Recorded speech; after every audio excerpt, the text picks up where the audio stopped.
This is crazy. The expert discovery deadline has now been extended until February.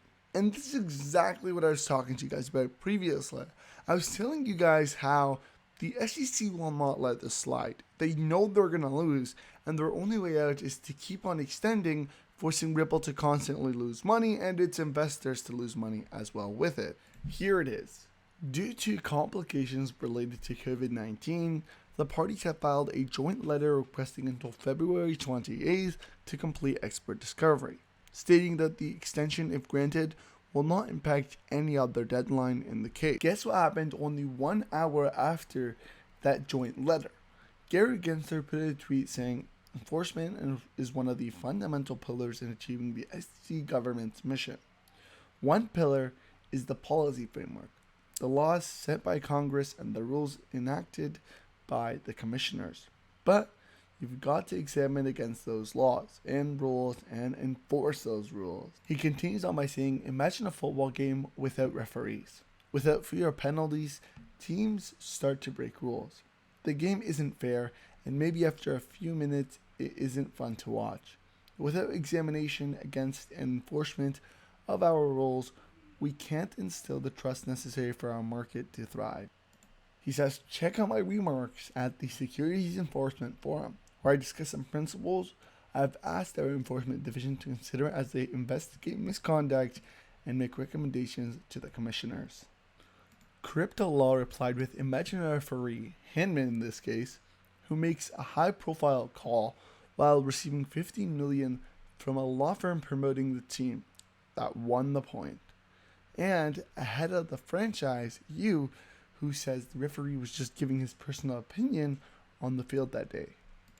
Going into the crypto numbers, currently crypto is in the green once more, and the good thing about it is none of the prices are crashing. You have Bitcoin at 43,600, so it did come out with a bit of a retracement here and is going back into the green. Polygon up, Chainlink up as well for XRP right here, and Shiba Inu, one of our favorite meme coins. It's up 13%, XRP at 79 cents, almost at its way at 80 cents, and it's currently up 4.3%. There is lots of news that is going to be heading to that $1 mark in the next few days, so this is something we're really going to be paying attention to, especially since the charts are showing some type of retracement back into the green, higher into those 15-20% ranges, so we should be going up into the $1, $1.10 range very soon. And we're starting to see some decent trading volumes as well into Bitcoin and Ethereum. So prior they were very low. I've seen Bitcoin actually at 6 billion, but now it's at 8 billion, Ethereum at 5 billion. Terra Luna has been doing significantly better, and it's currently up 5% with a market volume of 1.1 billion in trading. In terms of market cap, Cardano also doing very good with a 579 million volume, currently up 7%. So it is up significantly more than XRP and a lot of crypto coins in the market. So we have to say, overall, the market is holding steadily. This is exactly what we were talking about. We do not want Bitcoin to crash. We want Bitcoin to consolidate around its numbers, not go down, not go up, while just losing its market dominance. That will cause altcoins to pump because all the new money is now coming into altcoins rather than Bitcoin. And this is what you call the altcoin season. If you haven't watched my previous video discussing all the altcoins and why there's going to be huge gains, make sure you guys watch it. It is the previous video, and I'll also leave a link down below to it. It is so important. Make sure you guys will go ahead and watch it because you guys will see why and what the charts show you within regards to gains for all the altcoins, including XRP, ADA, Cardano, of course, Avalanche, Polkadot. You're going to see them for Litecoin, all of the coins, including meme coins. So watch that video. But back to this. So there's also another tweet here to scoop. The expert discovery deadline in the Ripple versus SEC case will be pushed back a month due to the rapid spread of Omicron variant. A source close to the case tells Fox Business a letter outlining the new motion will be filed in court as early as tomorrow. Jeremy Hogan's, an attorney, says Ripple vs. SEC discovery pushed back another month. We'll discuss in a video tomorrow. I just need to finish up my own depositions today first. which didn't have to be postponed because of the invention called Zoom video conference. Very smart here. Now, a question was asked here, and not this one. This one is not too bad though. But the question is, has the judge even approved this delay / extension? And the only real reason could be facilitated settlement. The judge was adamant to no more delays / delays not affect timeline trial. Chairman Higgins replied with, the judge will approve it if it's filed jointly. If both parties agrees, then it will be approved. Alright guys, that's going to be the end of today's video. Make sure you guys go ahead and follow me on Twitter right now, Crypto Geek News, for all the latest and most trending crypto news. I'm always posting on there whatever is going on at that time. So this is the best way to learn and to know exactly what's going on the spot. Alright guys, thank you for watching, and I'll see you next time. The SEC was in a hurry to file this case. It was filed a day before Jay Clayton, the then chairman, left office. And now just recently they've actually asked to extend the expert discovery process out into January, which, as you probably know, it's very unusual for the plaintiff to ask for a delay. Oh yeah. Typically the it's defendant, the other way around.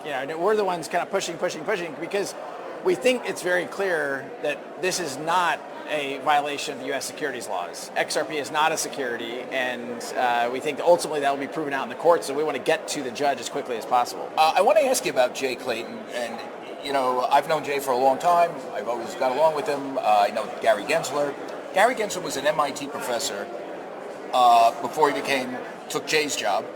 But he had some interesting thoughts about Ripple while he was an MIT professor. He thought it was a security. He thought it's exactly what Jay has said, or what the SEC under Clayton and now Gensler is saying. They met a bunch of times before that lawsuit. They met, I think, a day before the lawsuit. It was under the guise, or allegedly for transition team, because Gensler was on the Biden transition team. But they also met in March. What do you make of these meetings? I mean, are they worrisome for you?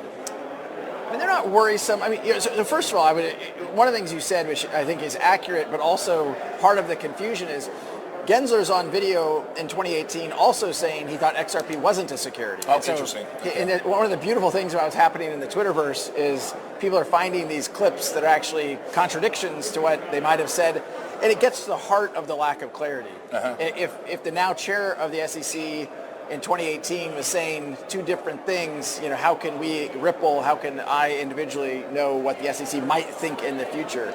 So, look, I believe very strongly that we will get to a good place here. I think it's clear that on Capitol Hill, they're paying more attention to this, frankly, partly because of your reporting. And I think that also is good for the whole industry. If we get into somebody, Gensler has also called out, hey, we need more clarity by saying that we need legislation, but he's saying it's clear there's a contradiction there. I think it looks like Capitol Hill is kind of leaning in a little bit now, which is, I think, a very really? So positive. you think there's going to be some movement to maybe set an Uber regulator as opposed to this sort of mishmash of regulation? Or just to write clarifying laws. Oh, interesting. I think you're seeing more senators, more representatives understand that this is a real issue. They're hearing from their constituents this is a real issue. The effort for XRP holders against the SEC now is apparently 45,000 people John here in the United States. The lawyer told me that, 45 and growing. That is not a small number. No. And when those people start calling their representatives, start calling their senators, they pay attention. You kind of ducked my question, though. Are you a little concerned about those meetings? Look, optics matter, right? And so do I think some of the optics are a little bit, that's interesting. It's kind of ironic because the SEC obviously, I think in a good way, fights for disclosures. They fight for clarity. Right.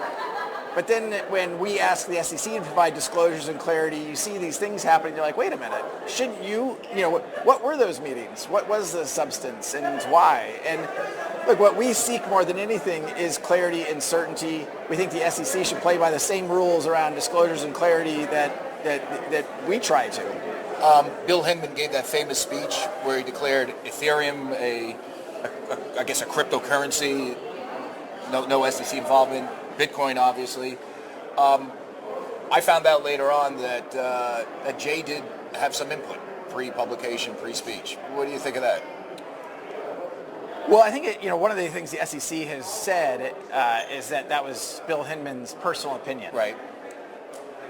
It's hard to feel like there's a lot of activity that suggests that's much more than one person's individual opinion. Right. When the SEC comes out and they post a speech on their website, when they reference it in other things, it feels like that's more than that.